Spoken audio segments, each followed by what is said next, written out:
We're going to begin on the bottom of Daf Beis, Amid Beis, 3 lines up from the bottom, Bishlema.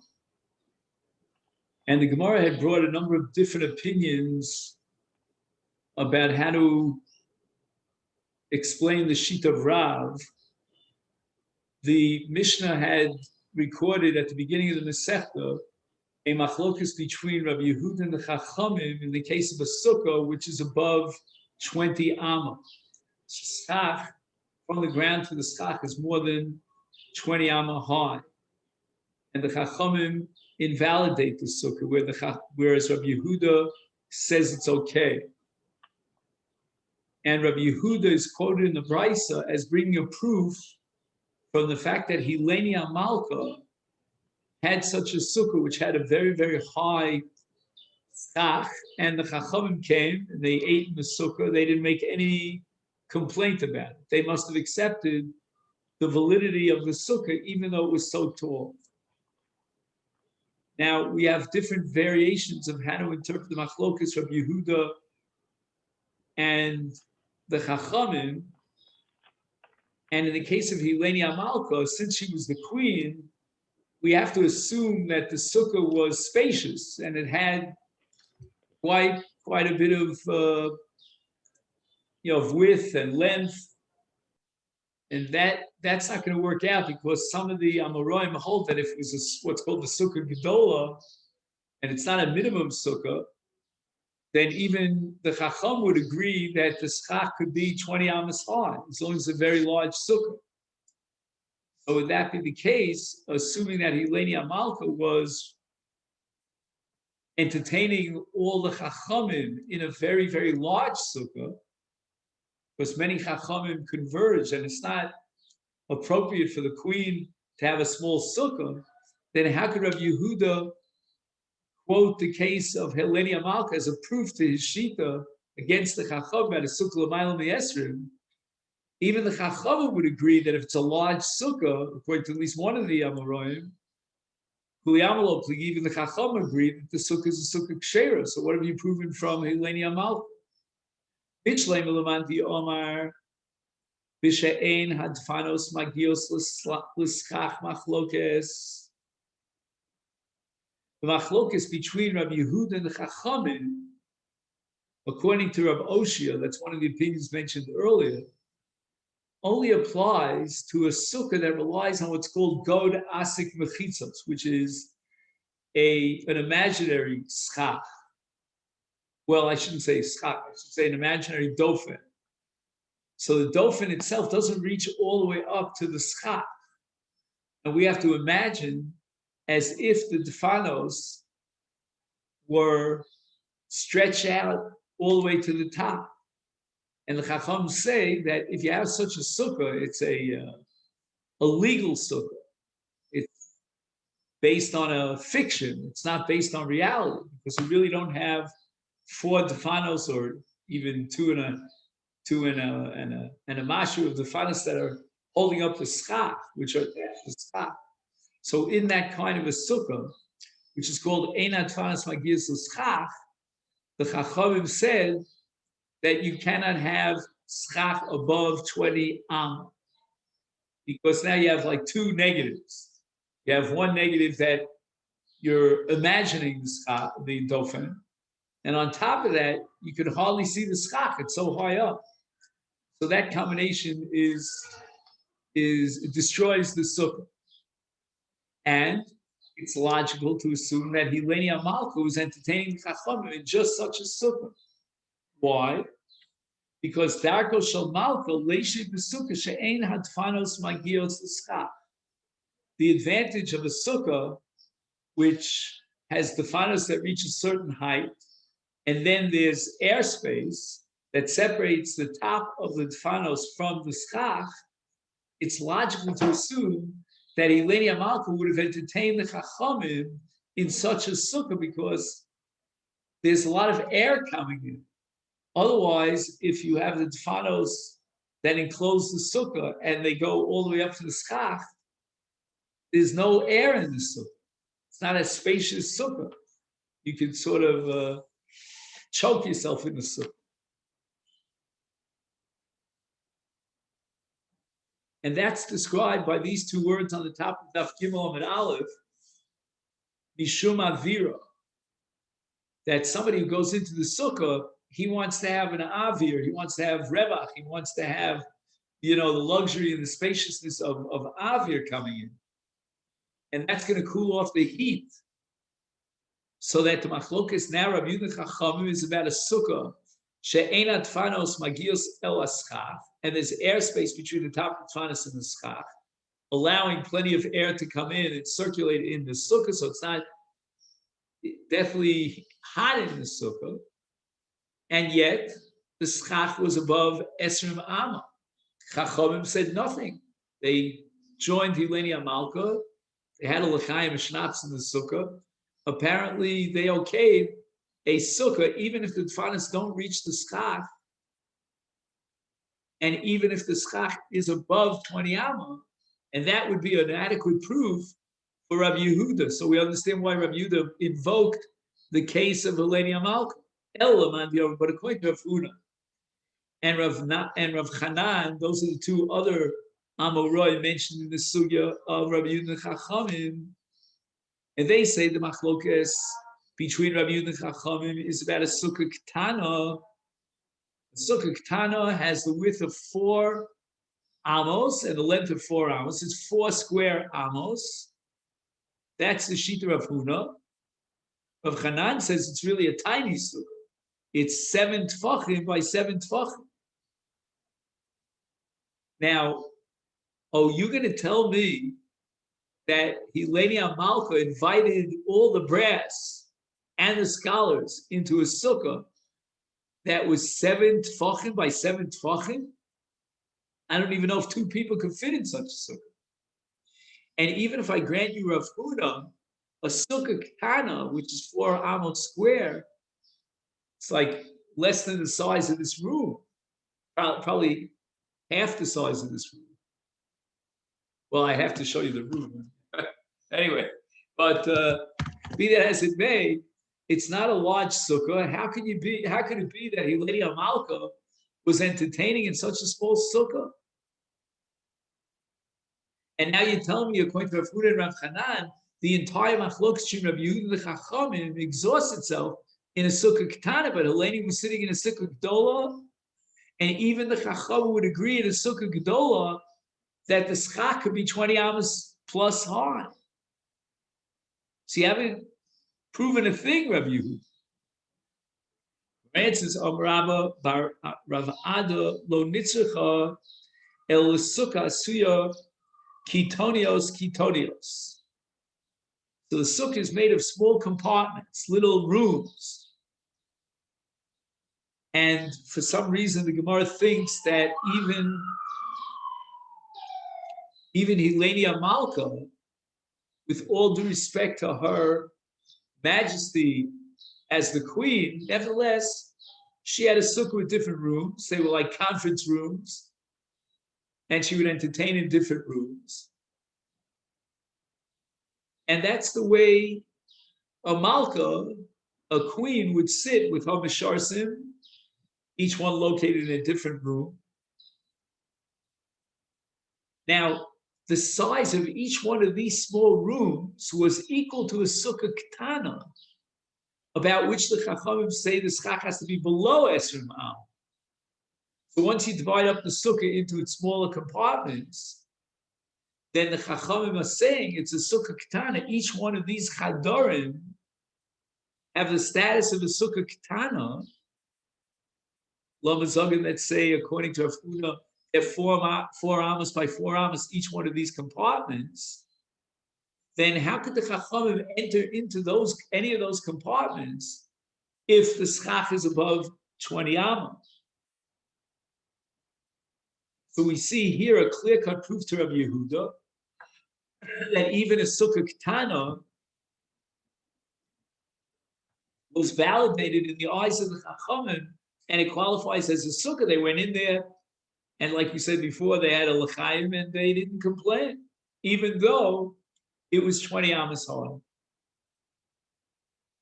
Gemara says you're making a big mistake. When a queen entertains her olam in a spacious way, in a luxurious way. She's not going to stuff her clientele into small compartments. Small compartments might be good if you want to divvy up a community, a group, and have some members sitting here, a couple of members here, Dalet Amos by Dalet Amos here, and they have privacy in small rooms.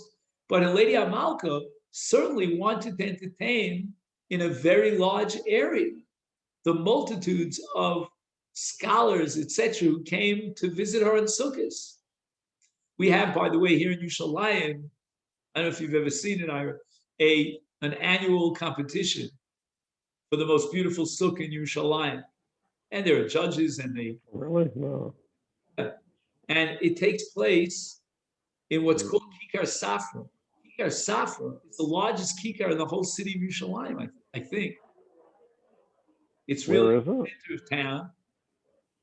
And they're large, large sukkahs. It's really beautiful to go there and see, a kingly sukkah. Right. So to divide up a sukkah into small compartments, the Gemara says that's impossible. Eleni Amalka would not have done such a thing. It doesn't reflect the kind of sukkah of a Malka. And therefore, back to our same kasha, how could Rabbi Yehuda prove anything from the sukkah of Eleni Amalka? That sukkah must have been very wide, very large. It covered a spacious area so that she could entertain the Chachamim. And in such a case, even the Rabbanan of Rabbi Yehuda agree, so says Rabbi Yehuda, so says Rav Huna and Rav Chanan, that the sukkah could be 20 amas high. More answers of Rav Ashi, Lo Nitzracha, in what scenario, what case was Rabbi Yehuda proving his sheet against the Chachamim? Ella la kitonios sheba. In other words, there was a large, large sukkah, no question about it. Then he would have to entertain the multitudes in a very large, spacious area. And she had misharsim, she had naros, different attendants that were there.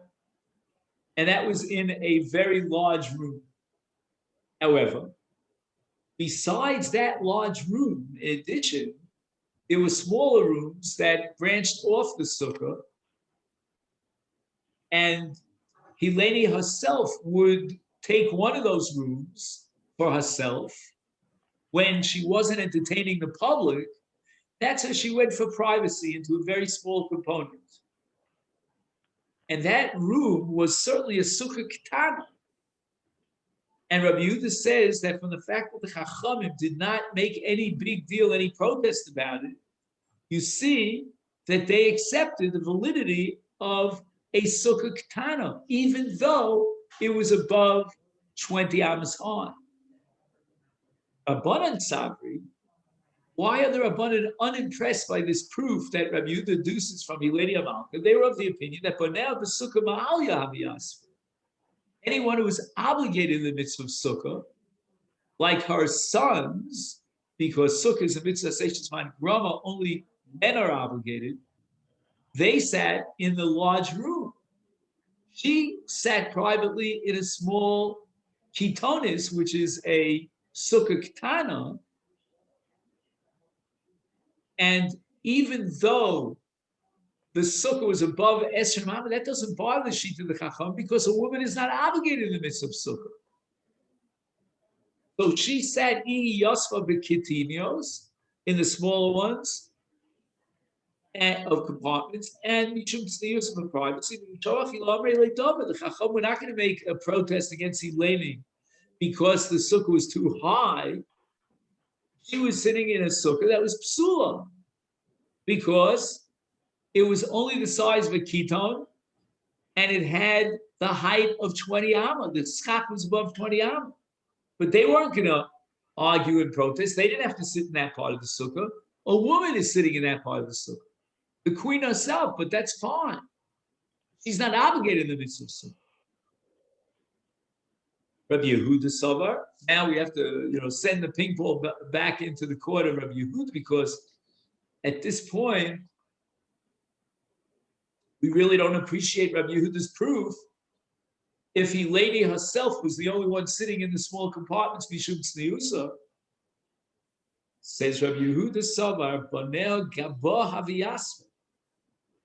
Her sons were attached to her. Wherever she went, she took her children along. And they were males, they were boys.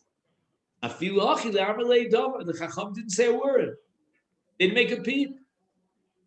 And the Banim who are obligated in Sukkah, they sat in a Sukkah Ketana, which had the height of above Esrim Amma, and the Chachamim made no complaint about it. Apparently, says Rabbi Yehuda, the Chachamim accepted the kashrus.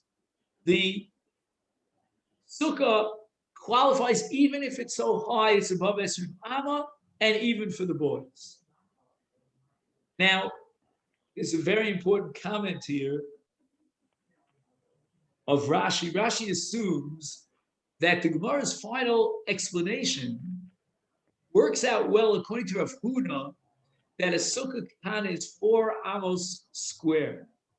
However, Rav Hanan went a major step further. In his view, a Sukkah Ketana is 7 by 7 tfachim. It's tiny. You can't tell me that Hileni, who had 7 sons, went with all her 7 sons into such a small sukkah that's 7 tfachim by 7 tfachim.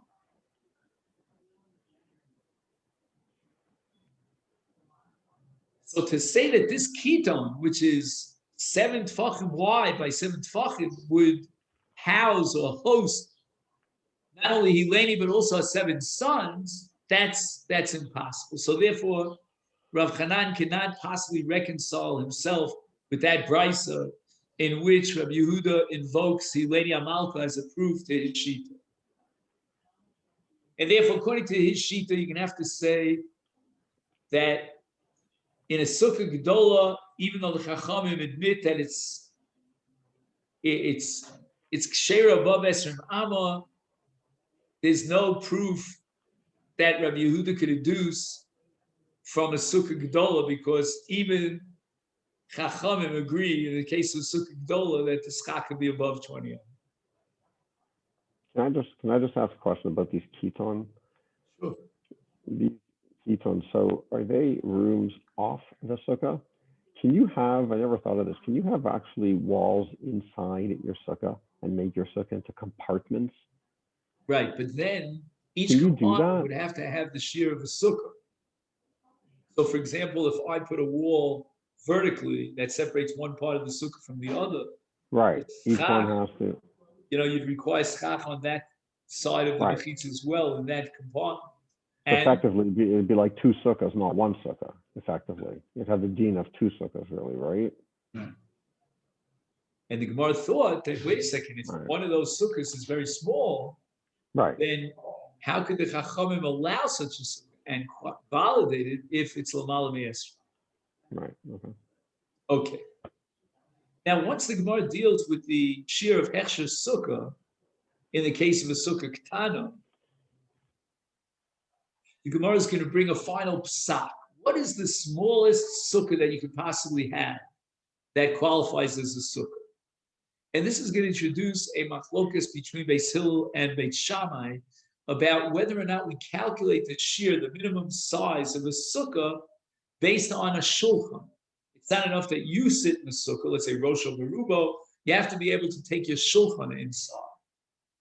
And if you do, if that's a requirement, you're going to have to expand the size, the shear of a sukkah. Amar Rav Shmuel Bar Yitzchak, halacha, here's how we paskin. Tzricha shetehei machzekes rosho verubo vishulchana.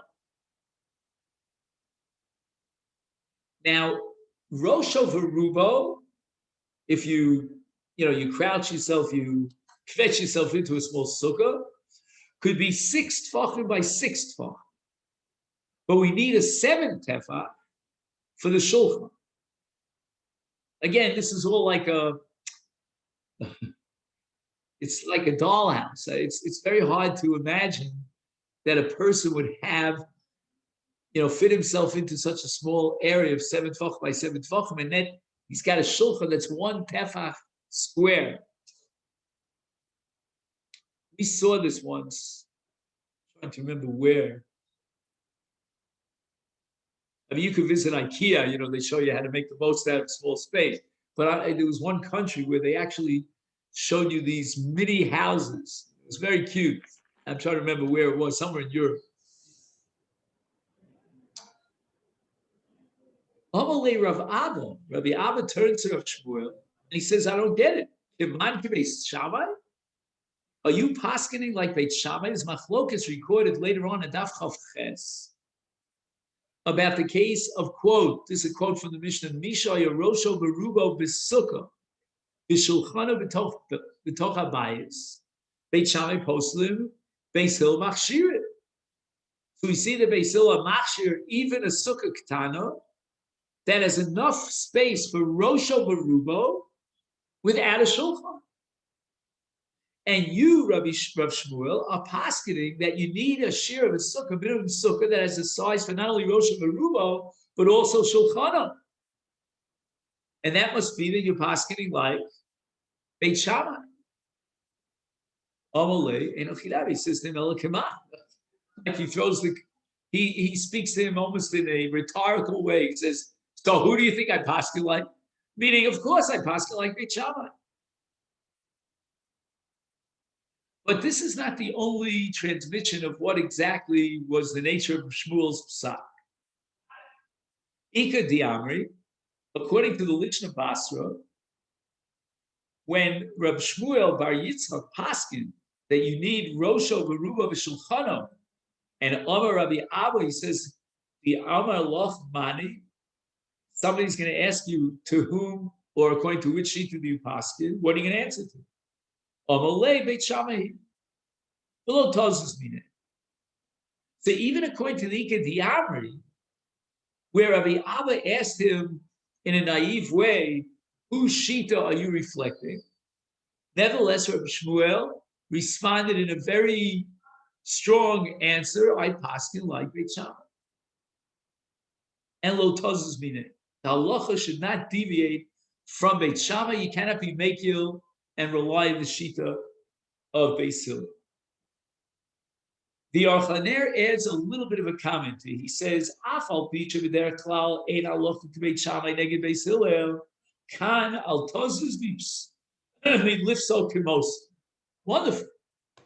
The al tozes means don't be makil like Beis Hillel, even though normally we accept Beis Hillel's kula against Beit Shammai. Here we will not accept the kula of Beis Hillel. Now, is there a difference between these two lashonos, the Lishna Kam and the Lishna Bas? There doesn't seem to be anything substantial that divides the two lashonos. So on this, we have a Pnei Yoshua. I'll try to summarize the Pnei Yoshua. He says the following. The Machlokas Beis Hillel Beit Shammai might be, we're not sure, in a case of a Sukkah Ketana, and the shear of a Sukkah Ketana is Rosho Berubo V'Shulchano, and Beis Hillel understood that a Sukkah Ketana is Rosho Berubo. And that's one way of understanding the Machlokas between Beis Hillel Beit Shammai. What defines or what constitutes a Sukkah Ketana? Is it with the Shulchan or without? Oh, another possibility is Machlokosam he b'Sukkah Gedola. Tomorrow later on is going to have a discussion about Beis Hillel Beit Shammai in the case of the Sukkah Gedola. And it could be that that's good for the difference here between the two Lachonos. Lefi Lishna Kama, Rabbi Abba understood that the Machlokas was about the shear of the Sukkah Ketana. Therefore, he asked Shmuel, Rabbi Shmuel, are you passing like Beis Hillel? And he said, I'm passing like Beis Hillel. Now, in the Lishna Basra, Rabbi Abba understood the Machlokas Shri Beis Hillel Beit Shammai was about a Sukkah Gedola.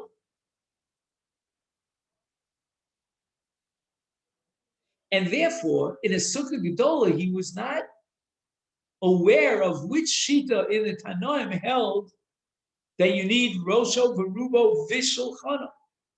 And therefore he asked him money. The money here was a very naive question. He's saying, tell me please, which Tana is it that requires Rosho Verubo Vishulchanu inside a Sukkah Gedolah?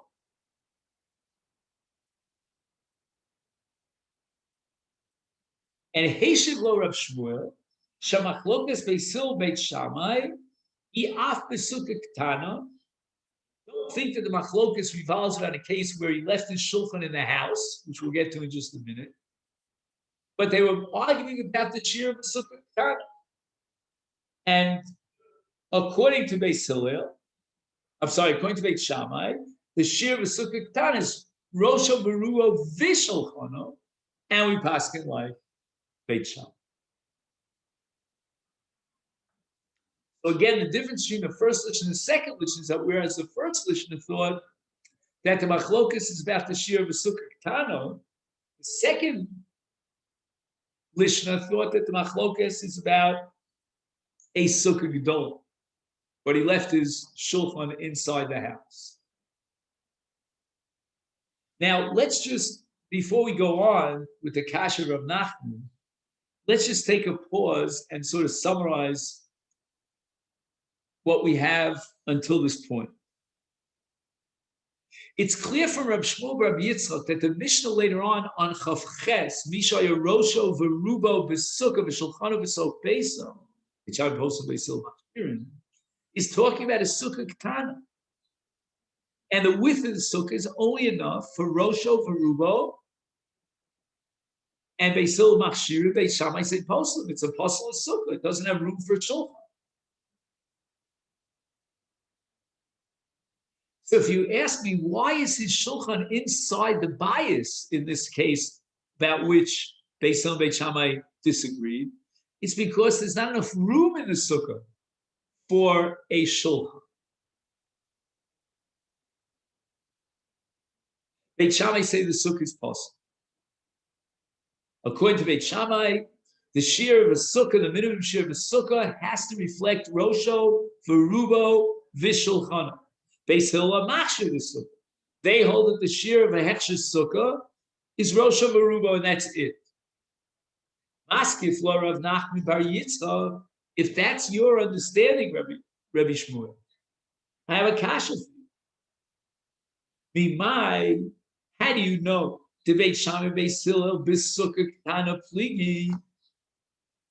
Who revealed to you this secret that the machlokas is that the shear of a sukkah ketana, and Beit Shammai holds the shear is with the shulchan Beis Hillel without. Dilma, perhaps, is sukkah gedola pligi. Well, what's a machlokas in the case of a sukkah gedola? It's a different machlokas entirely. Plenty of room for a shulchan, but the ukigan, the yosef afuma b'demetalto taltalato. Taltalato is the sukkah. So the man is sitting at the opening, at the entranceway into his sukkah, and imagine his back is towards the sukkah. His front, he's facing outside the sukkah's house.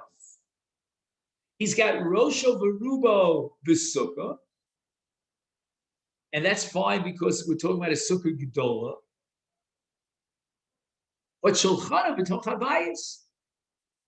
You know, if you imagine this is the opening of the sukkah, he's standing like this, the sukkah is behind him, and his shulchan is in front of him, outside the sukkah. On the one hand, we might say he's yotzei the mitzvah because he is sitting in a sukkah gedola. He has the shear of hechsher sukkah. Also in Beit Shammai, excuse me, and they say no.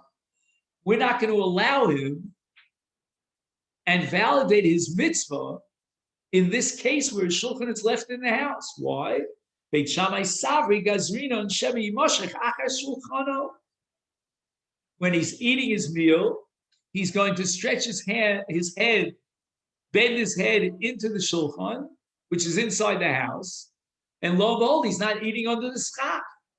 We can't allow such a thing. On sukkahs, you're not allowed to eat outside the sukkah. That's very fascinating. Chachamim, because of this Gzeira, are going to invalidate his mitzvah. How does that work? That the Chacham could invalidate a mitzvah. That's really a sugya Masechet Brachos. If you remember that, if he leans at night when he recites Kriyat Shema, and the Chacham said he's not Yotzi Kriyat Shema, even though the Torah says B'Shalvah, he is leaning, he's sleeping, he's resting, he's reclining. But the Chachamim rejected such a Kriyat Shema. He's not Yotze. Here too, according to Beit Shammai, he doesn't have his shulchan inside the sukkah, it's inside the bayis. The Rabbanan revoked his mitzvah. And Beit Shammai Savri to Lo Gazrina. A person is now sitting inside the sukkah. He knows that he has to eat his meal inside the sukkah. He's not going to eat his meal inside his house by being nimshach liachar shulchan. So in this case, and that's the kasha of Rav Nachman Bar Yitzchak, there's no machlokas here about a sukkah ketana and what the shear of a sukkah ketana is. It's possible that Beis Hillel would also agree that a sukkah ketana has to have a minimum shear for not only Rosh Harubo, but also Shulchana. And if that be the case, Beis Hillel is on board with Beit Shammai about the size and the dimensions of a minimum sukkah. Where is the machlokas? Machlokas is where there's plenty of room for the shulchan, but his shulchan is in the bias.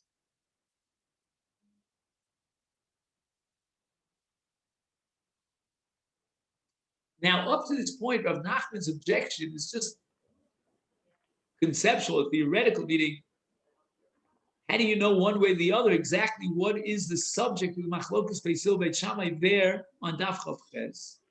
Flip a coin. But now, Rav Nachman is going to prove that the machlokas Beis Hillel Beit Shammai is about a sukkah gedolah, where he left his shulchan in the house.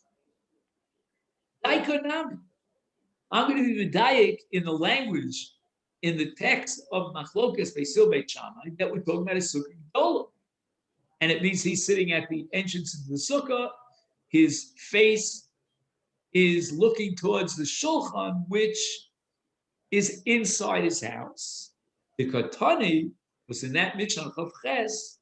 It says Mishaya Rosho Beruba Basukah, Bishulchano Besocha Bayis. You hear what's going on in? Well, we're not talking about the shear of a sukkah. We're talking about a person who's sitting in a sukkah, but his table is in the house. Right. And Beit Shammai posted Beis Hillel Machshirin. You thought Beis Hillel Machshirin and Beit Shammai posted is as far as the chefs of the sukkah, whether it's kosher or it's not, because it doesn't have the dimensions of a shulchan is not included. No. That's not what they're arguing. Certainly, even Beis Hillel would require a shear of a sukkah that has the size that's not only Rosh Hashanah, but also shulchan. Well, what happens if it's a gigantic sukkah? I couldn't care less. It could be the largest sukkah in the world. But he's facing the outside of his sukkah where his shulchan is. His shulchan is outside the sukkah. So if you're gonna tell me that no, the machlokas Beis Hillel Beit Shammai is about the dimensions of a sukkah ketana, the minimum size of a sukkah to be kosher, then the language of the Mishnah should have been, let's rewrite the Mishnah. Why? It should have said machzekes v'ena machzekes. What does that mean? It should have said the following: Sukkah machzekes rosha v'ruba v'shulchan ukshera, ena machzekes al k'dei rosha v'ruba Beit Shammai posel Beis Hillel machshirin.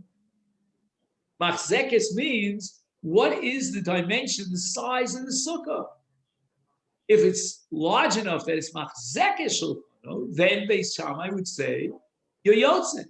If it's Eina Machzekes Rosho, if it's Eina Machzekes Af Shulchano, then Beis Shammai pasal the sukkah. It doesn't say that in the Mishnah. All it says in the Mishnah is Misha Yoshe Rosho Beruba Sukkah V'Shulchano B'Toch HaBayis. It's a large sukkah, but his shulchan is inside the bayis. Now, according to Rav Nachman Bar Yitzchak, the Mishnah later on is talking about a sukkah gedolah. The shulchan is inside the house. there's no source or basis for the assumption, the premise of Rabbi Shmuel that there's a machlokas beisil beit Shammai about the shir of Succa Ketana. So the Gemara asks the following kasha. I'm going to add a word. Is it possible to say that Succa Ketana lo pligi, but Sanya, what are you going to do with the following brisa? A Masechet, meaning Succa, Masechet Rosh Shulchan Shera, which means that the Tanakama of this brisa was machshir a Succa Ketana. And what are the dimensions of this Succa Ketana? It's Masechet Rosho Rubo Vishulchan. Rebbe Omer, Ache Arba Amos al Arba Amos.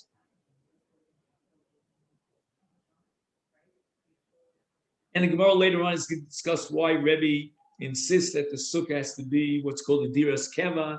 It's got to be a minimum of 4 amos by 4. It's a bit of an unusual argument.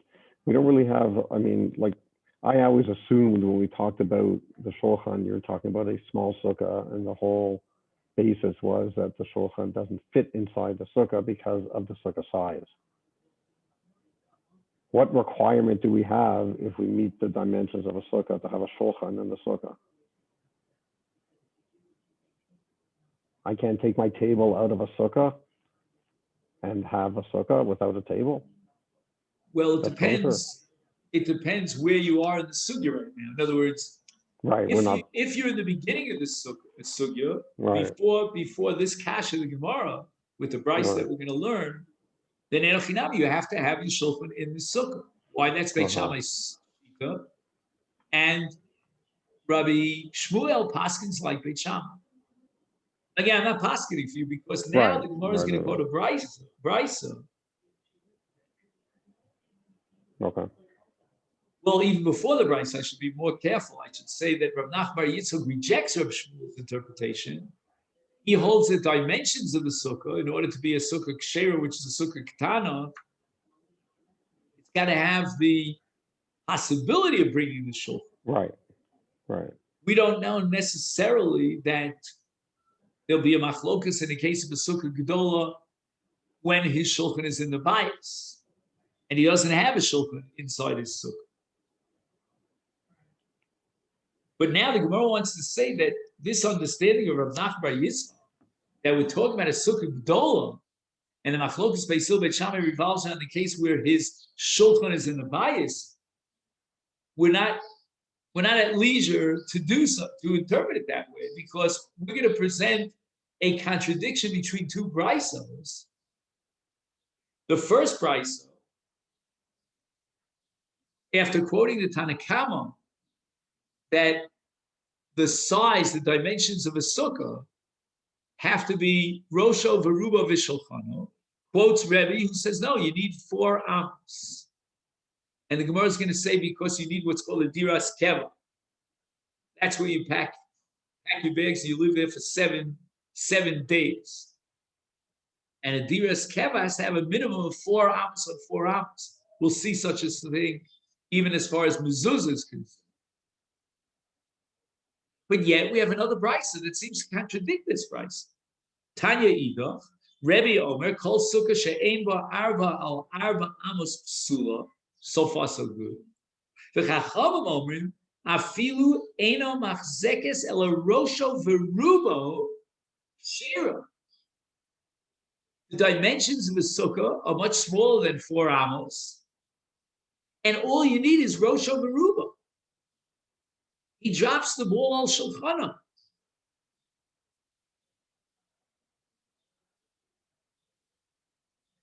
So if I were to ask you, what is the shita of the Chachamim of Rebbe? Obviously, they hold you don't need arba amos. But what do you need? What is the minimum shear of a sukkah? And here we have a steer between 2 brisos. The first brisa quotes the Chachamim as maintaining that you need rosho verubo vishulchan. Second brisa says just rosho verubo. The ilu shulchano lo k'tane. Kashana dodi We have two brises that contradict each other. The first one holds that according to Chacham, the shear of Sukkah is Kidei Rosh Baruch V'Shulchano, and the second brisa has it that the shear according to Chacham is Rosh Barubo, and that's it. We don't need Shulchano. Elo Lav Shmamino, Ha Beit Shammai, Ha Beit Hillel. The only way of reconciling this is to say that the first brisa reflects the Shita Beit Shammai. They require a sukkah that has dimensions that are Masechet, Rosho, Verubo, Vishulchano. And the second brisa that leaves out Shulchano reflects the Shita Beit Hillel. So we see clearly now that there's Machlokas Beit Hillel Beit Shammai about the shear, the minimum dimension of a sukkah ketana. And that's reflective of Rabbi Shmuel, but it's against the Shita of Nachman Bar Yitzchak, who interpreted the Machlokas as a case where in the Sukkah Gedola, his shulchan was left in the house.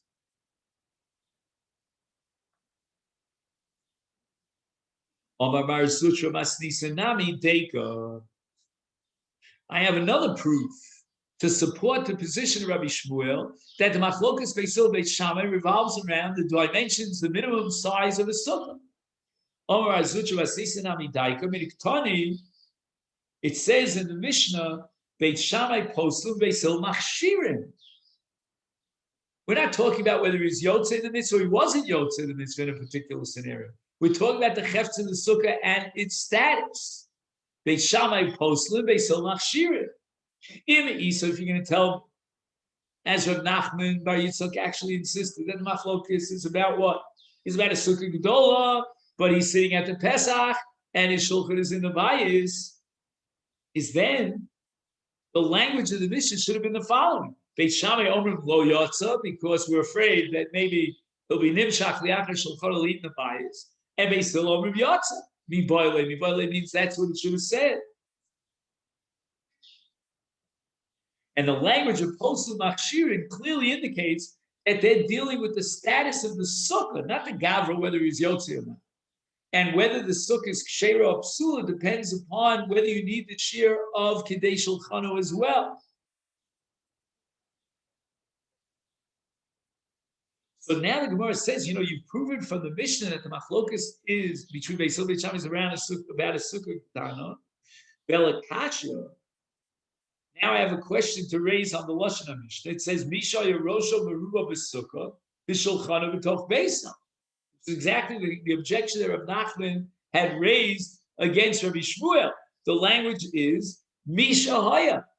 We're talking about a scenario where the man left his Shulchan inside the bias. We're not dealing with an issue about the dimensions of the Sukkah. Our answer is Olam. Bitarte pligi. If you can't beat them, join them. There's a double machlokas between Beis Hillel Beit Shammai on two different principles that are fundamental in terms of sukkah. One is pligi b'sukkah ketana. What is the minimum size of a sukkah to be kosher? And Beit Shammai insists you have to add the dimension that reflects the shulchan inside the sukkah. There's an additional machlokas about the case where he has a very large sukkah, and there's no issue about the kashrus of the sukkah, but the issue is whether he was yotze his mitzvah because he left his shulchan in the bias. Now we're talking about a sukkah gedola, shulchan b'toch habayis, Beit Shammai omer lo yotza, because this gzeira that we're afraid Shemi Yimoshech liachar achar shulchan. They didn't accept the validity of that zera. And then, now we're going to introduce a second machlokas in the case of Eina Machzekes El Kidei Rosh Baruba Varab Beit Shammai Poslin, because the Hetcher Sukkah means it has to have the size of Kidei Rosh Rubo Vishulchano, who Beis Hillel Machshirin.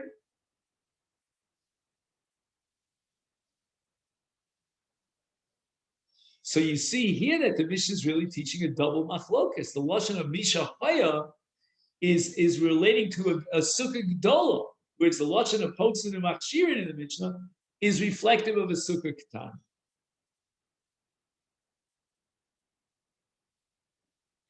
Now, the Gemara had quoted two brisos that recorded the machlokes between Rebbe and the Chacham about the shear of Hechsher Succa Ketana. According to Rebbe, the shear is four amos by 4 amos. According to Chacham, it's much smaller than that. And according to the opinion of the first brisa, it's the shear of Rosho Veruba V'Shulchan. According to the second brisa, it's Rosho Verubo without Shulchan. Mantana Leha. We're going to learn now a brisa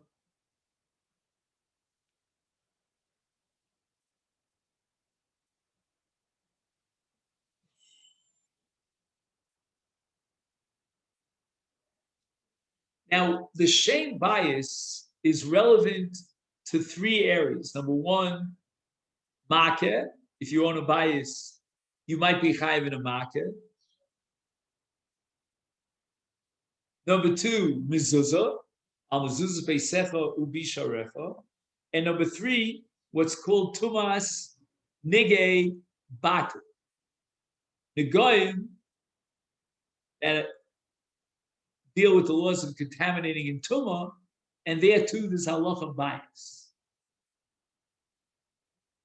Man tana lacha, to whom can we attribute the following brisa? Tana Rabbanan, we learned in the brisa,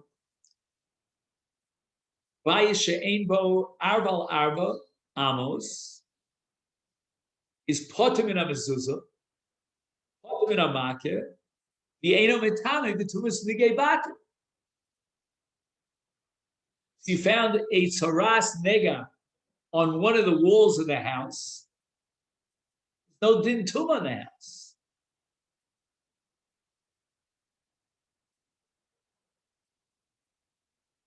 Or now we have an additional halacha bias, which I forgot to mention before. This would be number 4 on the list. Because we have mezuzah, makeh, tumas, nigei batim, and now we have a 4th category, the eno nechlat bebote orei choma. Right, the Torah says that if you sell property, real estate, in a wall that was surrounded with in a city that was surrounded by a wall way back at the time of Yoshua, then in such a case, when you sell any property, you have rights to redeem it within 12 months. And now you have a bias that you sold in a walled city, and it's smaller than 4 amos square.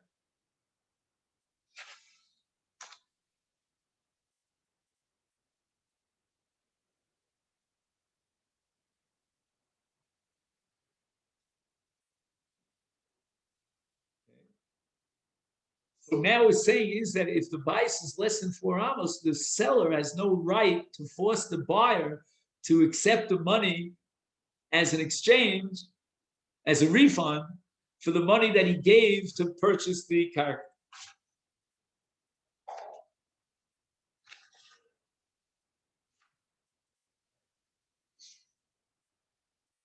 Okay.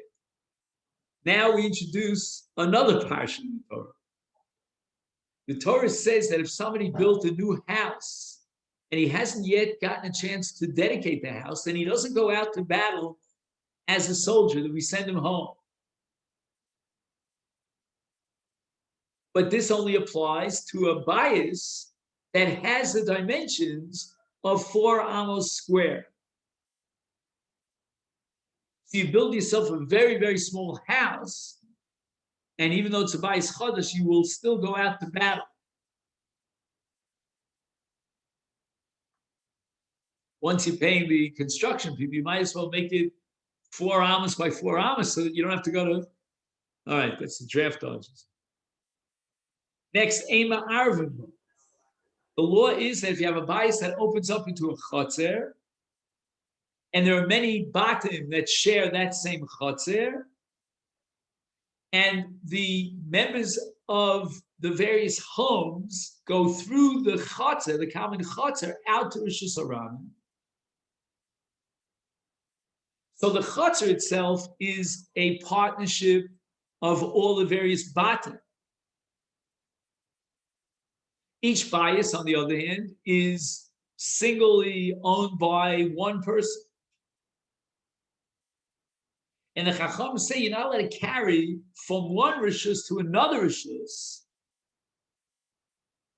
which is chaluka b'diyureha, if there are dayarim living in each rishus.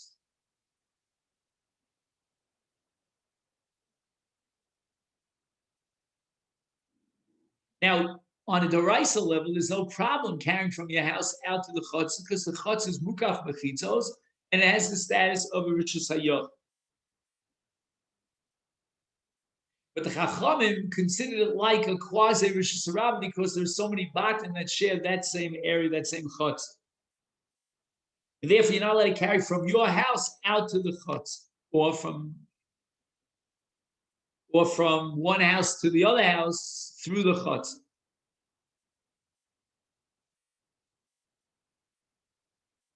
Now, is there any way that the Chachamim will allow you to carry from your house into the common courtyard? The answer is yes, and that's called a ruvei chatzeros, which means that every house that shares rights of into the chatzer will give a loaf of bread inside a sal, and they will place this sal, which has a loaf of bread,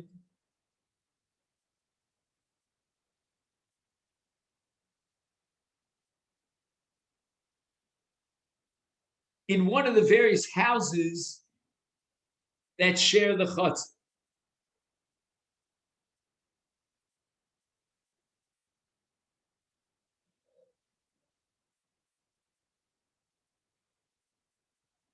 Now, how does this Erev Chatzeres operate? Just because they put a loaf of bread in the house of one of the various residents in this Chatzer? But the answer is that with the Erev Chatzeros, we consider it as if all the batim that share that Chatzer are really one bias.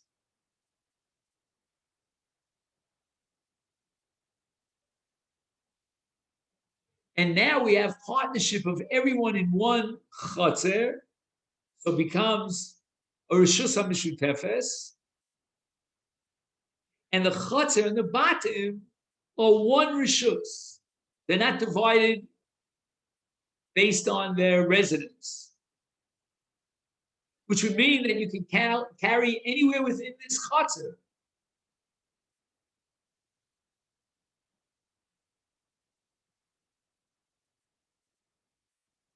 However, none of this applies in a case of a bias that doesn't have the dimensions of Arba al Arba Amos. In such a case,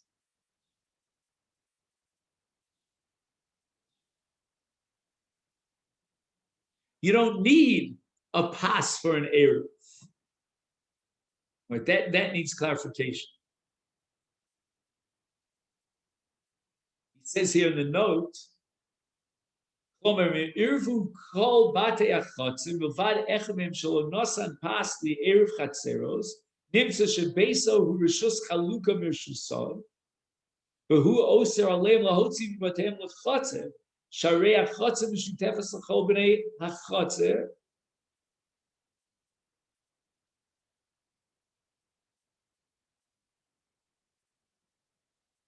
Ve'ilu bateim he rishus hamishutefes rak li'elu she'irvu nimtza shem rishuyos chalukos. Ach misha gar b'bayis she'ein bo arba al arba.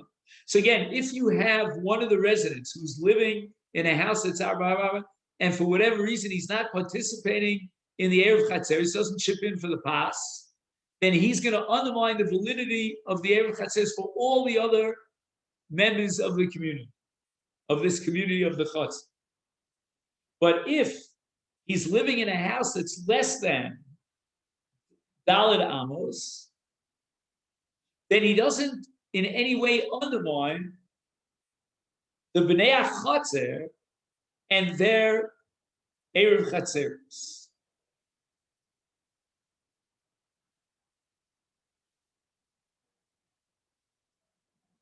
And finally, and with this we'll conclude for today, the ein mishtakvin bo. In other words, let's say you have a number of different chatzeros that open up into one mavui,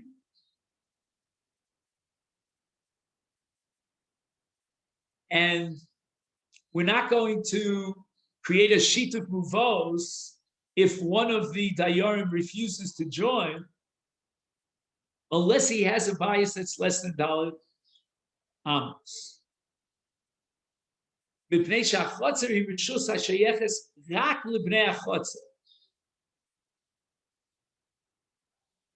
Or rak libnei amavu. So if you want to be mater hotzah from the bottom, the Chachamim made a takon of sheet of mufos, and they collect again a pas or some other food from every single chatzah that shares that one mavui, and they place it into one of the chatzeros that opens up into the mavui, and that makes all the chatzeros in the mavui as if they were shutafim for all the bnei chatzeros. So the chatzeros and the mavui